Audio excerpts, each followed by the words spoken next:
नमस्कार, स्वागत है आप सभी का प्राइम न्यूज में। मैं हूं खुशबू खान और यूके प्राइम में सबसे पहले बात करेंगे भारत चीन के बीच उपजे तनाव के बाद सामरिक दृष्टि से बेहद महत्वपूर्ण मुनसारिया मिलन मार्ग पर स्थित सैनरगार्ड के पास बता दें कि पुल ट्रॉला चालक की लापरवाही से ध्वस्त हो गया और चालक पोकलैंड लदे ट्रॉला को पुल के ऊपर से ले जा रहा था। वहां तैनात बीआरओ सीमा सड़क संगठन के कर्मचारी ने चालक को ऐसा करने से रोका। उसने कहा कि ये पुल इतना अधिक भार सह सकता है, लिहाजा इसके ऊपर से ट्रॉला वो लेकर चला गया, जिसके बाद वो हादसे का शिकार हो गया। 2 लोग गंभीर रूप से घायल हुए हैं।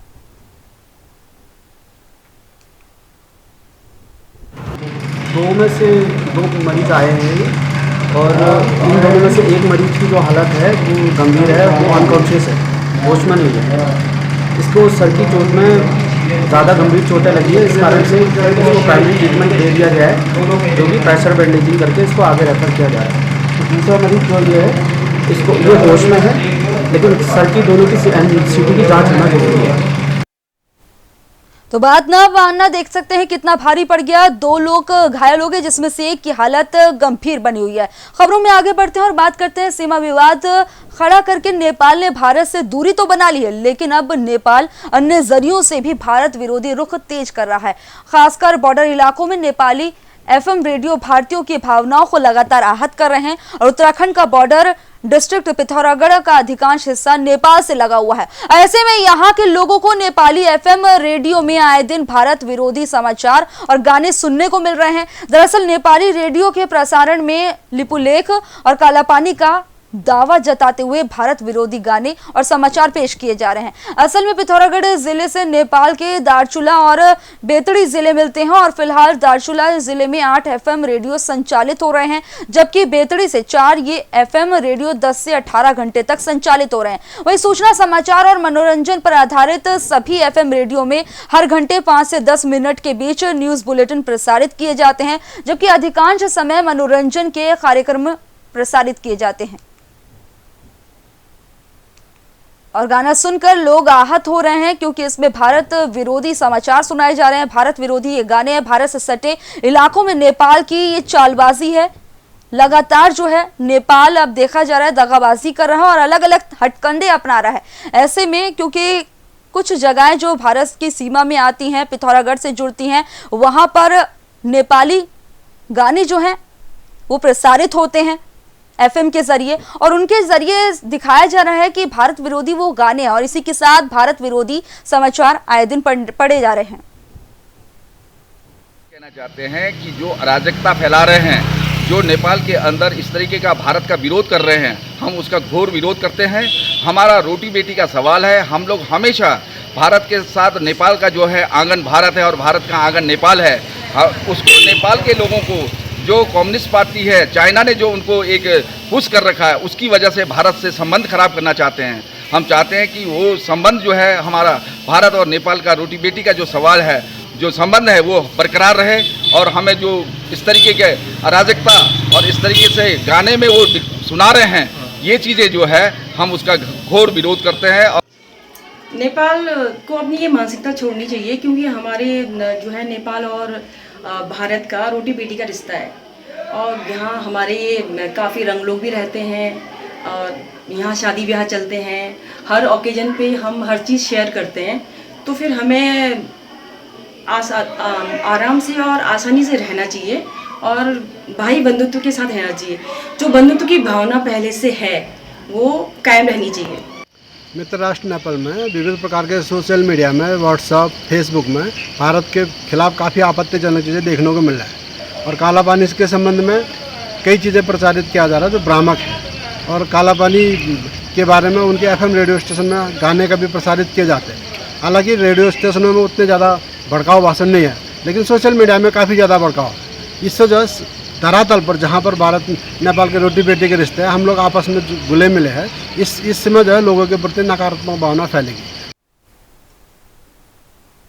यूके प्राइम में आगे बात करते हैं। पेट्रोल डीजल की बढ़ती कीमतों को लेकर कांग्रेस कार्यकर्ताओं ने बीजेपी सरकार का विरोध करते हुए डबल इंजन सरकार के विरोध में जमकर नारेबाजी की। वहीं नारेबाजी करते हुए मुख्यमंत्री त्रिवेंद्र सिंह रावत का पुतला भी फूका। इस दौरान कांग्रेस के प्रदेश संयोजक डॉक्टर जेएन सरकार ने कहा है कि प्रदेश सरकार हर मोर्चे पर विफल है। केंद्र सरकार ने 20 लाख करोड़ का पैकेज दिए जाने का वायदा किया था, पर धरातल पर वो कुछ नहीं दिखाई दे रहा है। उन्होंने कहा है कि प्रदेश सरकार पिछले 16 दिनों से लगातार पेट्रोल का मूल्य बढ़ाया ही जा रही है और बसों का किराया दोगुना कर दिया गया है, जिससे प्रदेश में रहने वाले गरीब तबके के लोगों पर दोहरी मार पड़ रही है।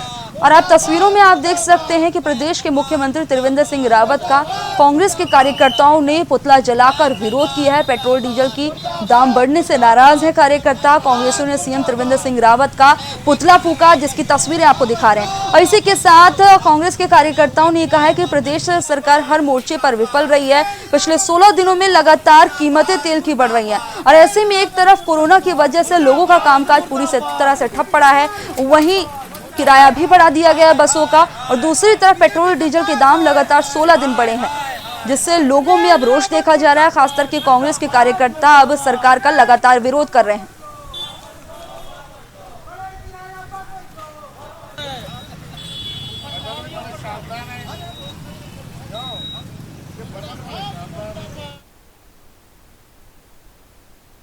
वहीं उत्तराखंड विद्यालय शिक्षा परिषद की रुकी हुई परीक्षाएं फिर से शुरू हो गई हैं और ये परीक्षाएं 25 जून को समाप्त होंगी। और चमोली जिले में 111 परीक्षा केंद्र बनाए गए हैं, जिसमें से 10वीं के 8,230 और 12वीं के 6,391 छात्र छात्राएं शामिल हो रही हैं। मुख्य शिक्षा अधिकारी ललित ने बताया है कि परीक्षा से पूर्व परीक्षा केंद्रों में सैनिटाइजेशन का काम किया गया है और सोशल डिस्टेंसिंग का पालन करते हुए सिटिंग प्लान बनाया गया है। प्रत्येक परीक्षा केंद्रों में परीक्षा से पूर्व छात्र छात्राओं की थर्मल स्क्रीनिंग की जाएगी। उत्तराखंड बोर्ड की परीक्षाएं फिर से शुरू हो गई हैं। 25 तारीख तक की परीक्षाएं चलती रहेंगी। इस दौरान सोशल डिस्टेंसिंग की पालना हो, इस बात का खासतौर पर ध्यान दिया गया है और जिले में बनाए गए हैं 111 परीक्षा केंद्र। उत्तराखंड बोर्ड की परीक्षाएं एक बार फिर से शुरू हो गई हैं। 25 तारीख तक की परीक्षाएं चलती रहेंगी। सोशल डिस्टेंसिंग का खासतौर पर ध्यान दिया जा रहा है। वहीं जब छात्र परीक्षा देने आते हैं तो पहले उन्हें सैनिटाइज किया जाता है और इससे पहले स्कूल को, विद्यालयों को पहले से सैनिटाइज किया गया था ताकि कोई भी बच्चा जो है संक्रमित ना हो जाए। खासतौर पर हर बात का ध्यान दिया जा रहा है क्योंकि कोरोना का संक्रमण जो है प्रदेश में अब तेजी से बढ़ता जा रहा है। ऐसे में अब परीक्षाएं भी शुरू हो गई हैं तो छात्र छात्राएं जब परीक्षा देने के लिए एंटर कर रहे हैं तो उनकी पहले थर्मल स्क्रीनिंग की जा रही है, उनके हाथों को सैनिटाइज कराया जा रहा है, तब जाकर उन्हें क्लासरूम में एंट्री दी जा रही है। जो हमारे केंद्र हैं सभी को सैनिटाइज कर दिया गया है। सर्वप्रथम 15 जून को सैनिटाइज किए गए हैं प्रत्येक केंद्र को। 111 परीक्षा केंद्र हमारे पास हैं। उसके बाद 19 जून को और 21 जून को फिर से सभी कक्षा कक्ष, डेस्क, टेबल और क्या कहते हैं पूरा कैंपस, टॉयलेट्स सभी को सैनिटाइज कर दिया गया है और इस आशय का उनसे प्रमाण पत्र भी दिया गया है कस्टोडियन केंद्र व्यवस्थापक और खंड शिक्षा अधिकारी के द्वारा जो ज्वाइंट सिग्नेचर से जो प्रमाण पत्र प्राप्त हुआ है उसको हमने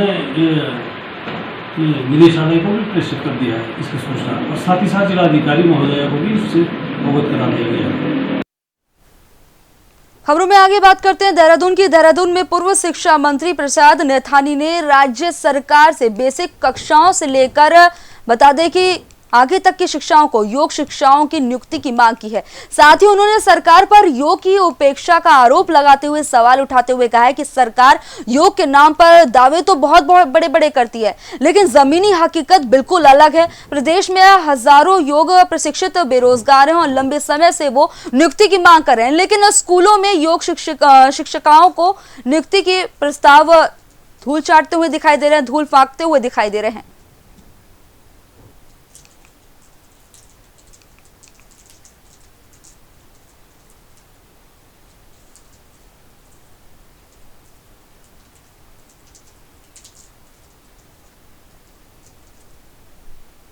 सरकार से ये प्रार्थना है, ये मांग है और कांग्रेस इस बात की मांग करती है कि जितने भी हमारे योग प्रशिक्षित बेरोजगार हमारे प्रदेश में हैं उन सबको योग के क्षेत्र में रोजगार देने का काम करें। सरकारी विद्यालयों में, अन्य संस्थानों में योग प्रशिक्षित जो बेरोजगार हैं योग अध्यापक के रूप में उनको नियुक्ति प्रदान करने की संकल्प लेने का कार्य करें। देश भर में कोरोना वायरस के चलते लॉकडाउन लगाया गया था और अब अनलॉक चल रहा है, अनलॉक 1 चल रहा है, जिससे सभी लोग घरों में अब कैद नहीं है और कारोबार भी ठप हो गए थे। वहीं अब ऊर्जा निगम का मार्च का वित्तीय महीने होता है और जिसमें साल भर की क्लोजिंग की जाती है और पर यहाँ पर 23 मार्च के बाद लॉकडाउन लगने के बाद बकाया वसूली नहीं हो पाई है, जिसके बाद अब रुड़की में ऊर्जा निगम के लिए बिजली के बिल के बकाया की वसूली करना एक बड़ी चुनौती बनता हुआ जा रहा है। अधिकारियों के अनुसार मार्च महीने में विभाग के करीब 50 करोड़ का नुकसान हुआ है। विद्युत विभाग को बकाया वसूलना एक बड़ी चुनौती बनता जा रहा है। विभाग को करीब 50 करोड़ का नुकसान बताया जा रहा है। लॉकडाउन के कारण पूरा कामकाज ठप पड़ गया था और ऐसे में देखा जा रहा है विद्युत विभाग को भी नुकसान उठाना पड़ रहा है। विद्युत विभाग का बकाया वसूलना एक चुनौती बनता जा रहा है। वहीं विभाग को करीब 50 करोड़ का नुकसान हुआ है। अधिकारियों द्वारा ये जानकारी दी गई है। विद्युत विभाग जल्द चलाएगा अभियान। कहा जा रहा है कि विद्युत विभाग ये 50 करोड़ का जो नुकसान हुआ है इसकी पूर्ति करने के लिए जल्द ही एक अभियान चलाएगा, क्योंकि 50 करोड़ का नुकसान हुआ है। और हमारे जितने कैश कलेक्शन सेंटर है, चाहे बिजली घर हो, चाहे एसडीओ के ऑफिसेज हों, चाहे साइट पर जाके हमारे जेई एसडीओ अपनी गाड़ी से वसूली करते हैं, वो सब हमारा अब रेगुलर चल रहा है। पूरी सोशल डिस्टेंसिंग का पालन करते हुए, मास्क पहनते हुए, सैनिटाइजर का यूज करते हुए वसूली कर रहे हैं और लोगों को इसका रिस्पॉन्स आ रहा है। विकासनगर में दिल्ली यमुनोत्री मार्ग पर क्रेन लेकर आ रहा लोडर वाहन खाई में जा गिरा और इस हादसे में 2 लोगों की मौत हो गई, जबकि एक व्यक्ति गंभीर रूप से घायल हो गया। पुलिस ने घायलों को उपचार के लिए अस्पताल में भर्ती करा दिया है। घायल को अस्पताल में भर्ती करा दिया है, जहां उसका इलाज चल रहा है और वाहन खाई में गिर गया। तेज रफ्तार का कहर देखने को मिला है और विकासनगर में ये वारदात घटित हुई। हादसे में 2 लोगों की मौत हो गई है। वहीं एक व्यक्ति गंभीर रूप से घायल बताया जा रहा है। वहीं घायल व्यक्ति को पुलिस ने अस्पताल में भर्ती करा दिया, जहां उसका इलाज चल रहा है।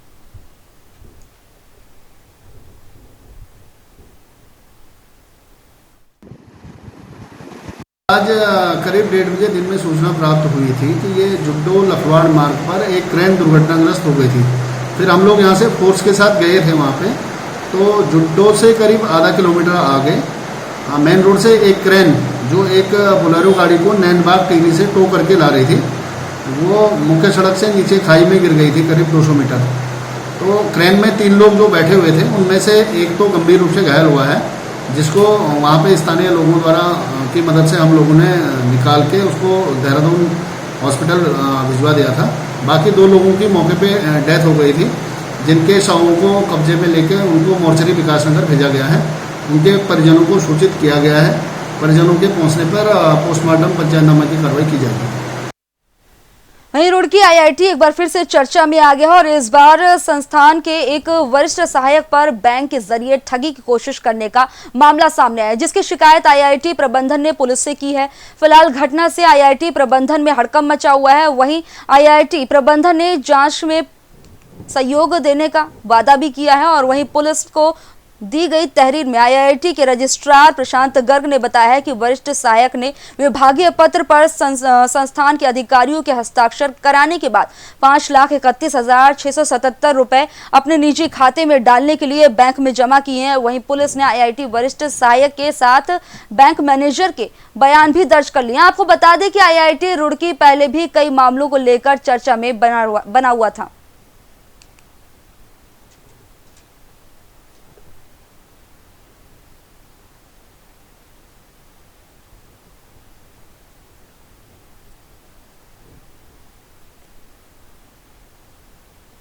डीजल और पेट्रोल के दामों में लगातार हो रही वृद्धि को लेकर कांग्रेस के वरिष्ठ नेता इंद्र सिंह आर्य ने बीजेपी सरकार को जमकर घेरा और जमकर कोसा और मोदी सरकार पर निशाना साधते हुए कहा है कि आज डीजल पेट्रोल की कीमतों पर नियंत्रण रखने में असफल रहने वाली मोदी सरकार की जितनी निंदा की जाए उतनी कम है। उन्होंने कहा है कि इस वृद्धि के कारण आम घरेलू बजट विकास उद्योगों पर बुरा असर पड़ा है। उन्होंने कहा है कि 2013 में यूपीए सरकार के कार्यकाल में कच्चे तेल का भाव ज्यादा था, तब पेट्रोल की कीमत 60 रुपए से कम थी और इस समय कच्चे तेल का भाव कम है और तो मोदी सरकार ने पेट्रोल की कीमत 80 रुपए प्रति लीटर से भी ऊपर पहुंचा दी है और बीजेपी सरकार के लिए ये शर्म की बात है।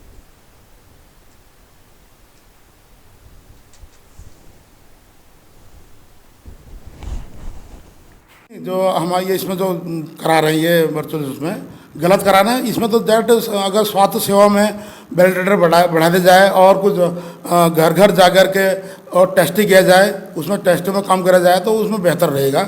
जनता के हित के लिए काम करनी चाहिए जिसमें जनता का शोषण ना हो सके। और जैसे कि मैं एक और बताना चाहूँगा आपके उसमें, तो जैसे आज दुगने रेट कर दिए बस के।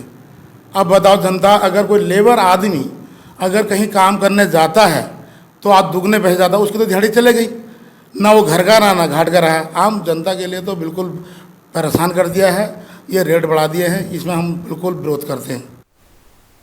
वहीं टिहरी के देवप्रयाग से विधायक विनोद कंडारी ने कोरोना वायरस से निपटने के लिए मोर्चा खोल दिया और विधायक विनोद कंडारी ने अपने विधानसभा के देवप्रयाग समेत दर्जनों कस्बों और बाजारों में सैनिटाइज किया है और ग्रामीणों को सोशल डिस्टेंसिंग का पालन रखने के लिए ये उन्हें जाकर बातें समझाई, उनसे अपील की और स्वच्छता बनाए रखने की अपील की है। इस दौरान उनके साथ कार्यकर्ता और पदाधिकारी भी मौजूद रहे और तस्वीरों में आप देख सकते हैं कि सैनिटाइजेशन का काम उन्होंने कराया, ग्रामीणों से सोशल डिस्टेंसिंग की पालना की अपील भी की, इसी के साथ स्वच्छता बनाए रखें ये भी अपील की, क्योंकि कोरोना का कहर लगातार बढ़ता जा रहा है और कोरोना की वैक्सीन तैयार नहीं है। ऐसे में एकमात्र साधन ये है कि अगर सोशल डिस्टेंसिंग की पालना की जाए, फिजिकल डिस्टेंसिंग की पालना की जाए, बहुत जरूरी हो तभी बाहर से निकलें और इसी के साथ मास्क लगाकर निकलें, तभी कोरोना को मात दे सकते हैं। इसके लिए विधायक जी ने जाकर ग्रामीण लोगों से अपील की है। विधायक विनोद कंडारी ने बाजारों में जाकर सैनिटाइजेशन का काम भी कराया, जिसकी तस्वीरें आपकी टीवी स्क्रीन पर दिखा रहे हैं।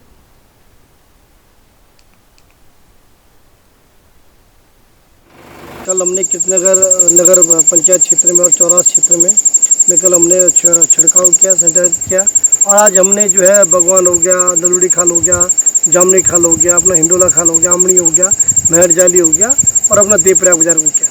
निश्चित तौर पर क्या है कि इसके लोगों को जागरूकता भी आएगी और जो हमारा दायित्व है कि किस तरीके से हम अपने क्षेत्र में छिड़काव कर सके, किस तरीके से लोगों को मास्क बांट सके, किस तरीके से हम अपने लोगों को सैनिटाइजर बांट सके, तो एक हमारा प्रयास है। और मेरा सभी लोगों से एक निवेदन है कि सब लोग सोशल डिस्टेंसिंग का ध्यान रखें, अपना भी ध्यान रखें, अपना पड़ोसी का भी ध्यान रखें, अपने गांव का भी ध्यान रखें, अपने शहर का भी ध्यान रखें और तभी हम इस कोरोना पर जीत अर्जित कर सकते हैं। तो वहीं झवरेड़ा से बीजेपी विधायक देशराज कर्णवाल ने अपने ऑफिस में प्रेस कॉन्फ्रेंस की और राजस्थान में दलितों के साथ हुए घटना का कड़े शब्दों में विरोध किया। उन्होंने कहा है कि वो खुद मौके पर जाकर उनके हक की लड़ाई लड़ेंगे और इससे पहले वो जौनपुर में जाकर भी दलित परिवारों की मदद कर चुके हैं। उन्होंने सरकार से मांग की है कि ऐसे घटनाओं को अंजाम देने वाले लोगों पर गुंडा एक्ट और रासुका लगानी चाहिए।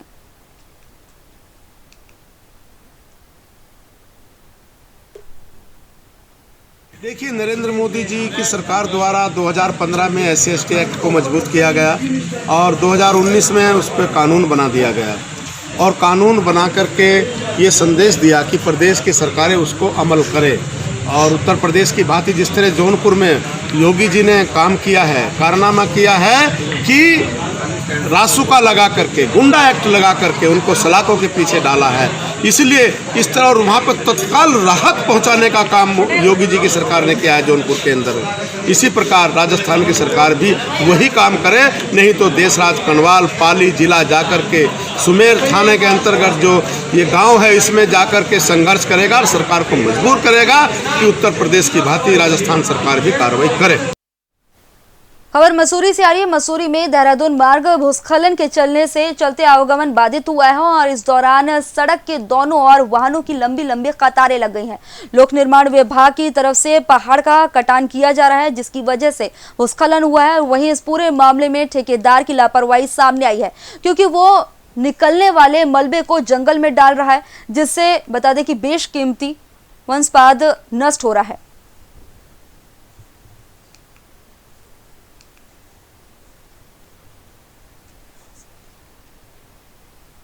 चीनी सेना के साथ लद्दाख में हुई हिंसक झड़प में शहीद सैनिकों को लेकर कांग्रेस ने केंद्र सरकार पर जोरदार हमला बोला है और इसके लिए मोदी सरकार को जिम्मेदार भी ठहराया है। देहरादून कांग्रेस कमेटी में महानगर अध्यक्ष के नेतृत्व में कार्यकर्ताओं ने पीएम मोदी का पुतला दहन किया और केंद्र सरकार के खिलाफ नारेबाजी की। कांग्रेस नेता ने कहा है कि पीएम मोदी से लेकर गृह मंत्री और रक्षा मंत्री सभी खामोश हैं। कांग्रेस नेता ने कहा है कि अगर वहां कोई जमीन पर कब्जा नहीं था तो फिर झगड़ा किस बात का है और पीएम मोदी को जवाब देना चाहिए।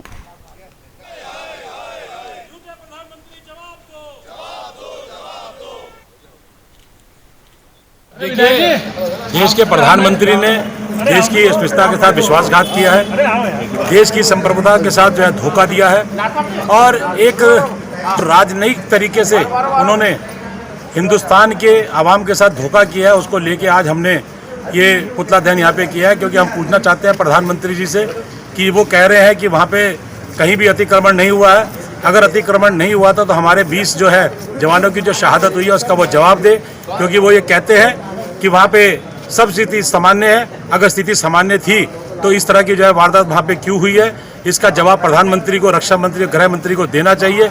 और वो आरोप लगाते हैं कांग्रेस के ऊपर। हम उनसे पूछना चाहते हैं कि कांग्रेस के एक नेता जिसकी देशभक्ति उसके रग रग में भरी हुई है, भाजपा के कौन से ऐसे नेता जिनके अंदर देशभक्ति की बात करते हैं? वो देशभक्ति की बात सिर्फ सत्ता में बैठने के लिए करते हैं। और हमारा खुला आरोप है कि वो पूरा इस मामले के निष्पक्ष तरीके से जनता के सामने रखे और उसका खुलासा करे कि आखिर वहाँ पे हुआ क्या है, लेकिन प्रधानमंत्री मौन होकर बैठे हुए हैं।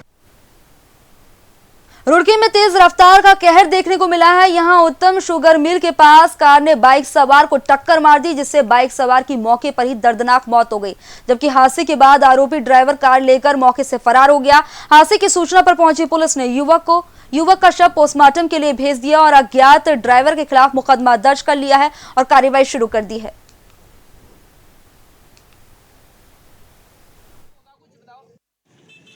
इधर से मैं सामने से आ रहा था खेत में सपने, तो सामने से एक गाड़ी आ रही थी, उधर से ये इधर से पार कर रहे थे रोड, तो इनके टक्कर लगी यहाँ पे। बस इधर से आते हुए इनके एकदम से गाड़ी ने बहुत दूर से ही ब्रेक लिए, स्लिप होनी स्टार्ट हुई तो इधर लगी टक्कर और एकदम साफ हो गया, यहाँ से भाग गया। तो ये कहाँ का रहने वाला पता चला? इनका कुछ पता नहीं थी अभी। मौत हो गई इसकी? हाँ, ये तो मौत हो चुकी इनकी। तो वहीं सितारगंज में विवाहिता ने फांसी लगाकर अपनी जान दे दी और मौके से 10 पेज का सुसाइड नोट भी बरामद हुआ है, जिसमें उसने अपनी मौत का जिम्मेदार पति, सास और ननद, पड़ोसी और व्यापार मंडल के अध्यक्ष को ठहराया है। घटना के बाद पुलिस ने 5 लोगों के खिलाफ मुकदमा दर्ज कर लिया और आगे की कार्रवाई भी शुरू कर दी है, लेकिन व्यापार मंडल के अध्यक्ष और एक अन्य आरोपी के ऊपर कोई कार्रवाई अभी तक नहीं की गई है।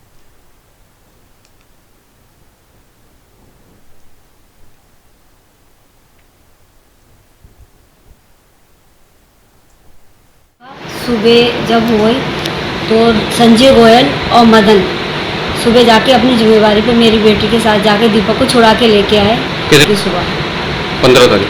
हाँ, 15 तारीख की मॉर्निंग की बात है। सुबह 6, साढ़े 6 बजे की बात है। जो वो लेके आई है छुड़ा के, दोनों के पास गई है कि मेरे पति को छुड़वाना। मारने पीटने के बाद ही वो थाने पहुंची छुड़वाने के लिए, और संजय गोयल और मदन दोनों छुड़वा के लाए हैं। बोले अब ये मेरी जिम्मेवारी है, इस बच्चे को कुछ नहीं हुआ। अब मेरे बच्चे को फिर ऐसा क्यों हुआ, क्यों मार दिया उसे? कोई सुसाइड नोट भी मिला है आपकी बेटी के पास से? उस सुसाइड नोट में क्या जिक्र किया गया है? मेरी बेटी को एक सुसाइड नोट मिला है जिसमें 7 नाम लिखे गए हैं।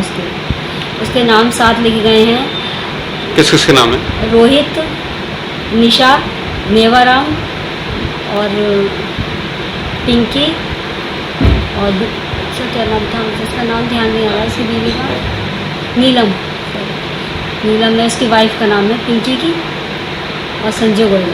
संजय गोयल के बारे में क्या लिखा है? संजय गोयल के नाम यही लिखा गया है कि इनका सहयोग पूरा रहा है दीपक के साथ, मेरे लिए मर्डर में ही या किसी चीज़ में भी रहा है।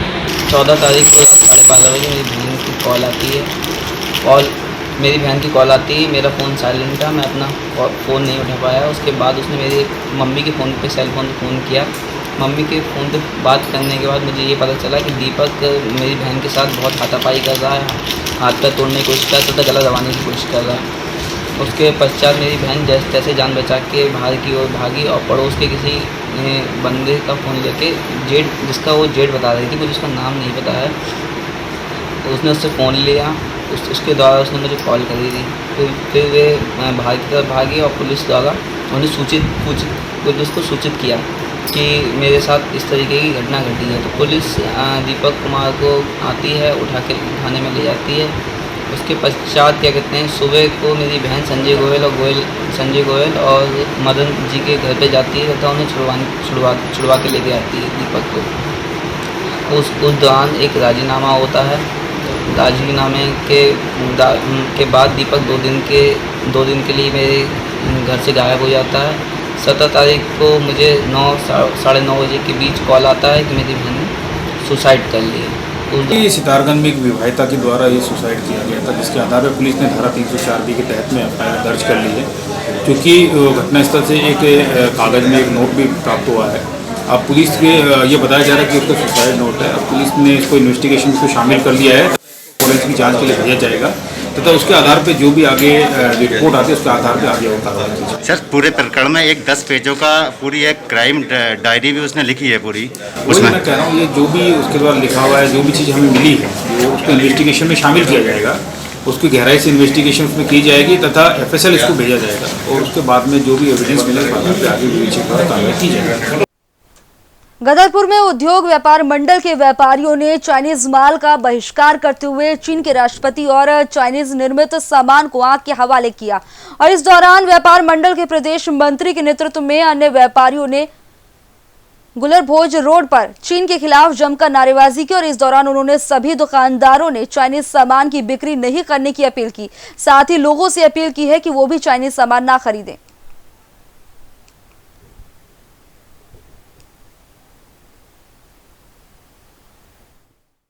कहना है कि हमें चाइना का विरोध करना है। चाइना का विरोध भले उसका सामान बेच करके जो लोग बेच रहे हैं, जो लोग उसका उपयोग कर रहे हैं, भले वो ऐप्स हटा करके जैसे व्हाट्सएप, फेसबुक, इस टाइप से बहुत सारी चीज़ें उनकी अपनी हैं, उन ऐप्स को हटाया जाए या जो सामान उनका है जो चाइना का, मेड इन चाइना, ऐसे प्रोडक्ट्स को हम उपयोग करना बंद कर दें, ताकि चाइना को जब तक उसका असर नहीं नज़र आएगा, आर्थिक असर नज़र नहीं आएगा, तब तक वो कमज़ोर नहीं होगा, तब तक हमसे वो लुआ लेता रहेगा। हमसे पैसा कमा करके ही और हमारे ऊपर ही वो अपना हथियार से उपयोग करता है और हमसे लड़ता है। फिलहाल यूके प्राइम में इतना ही। देखते रहिए प्राइम न्यूज़। नमस्कार।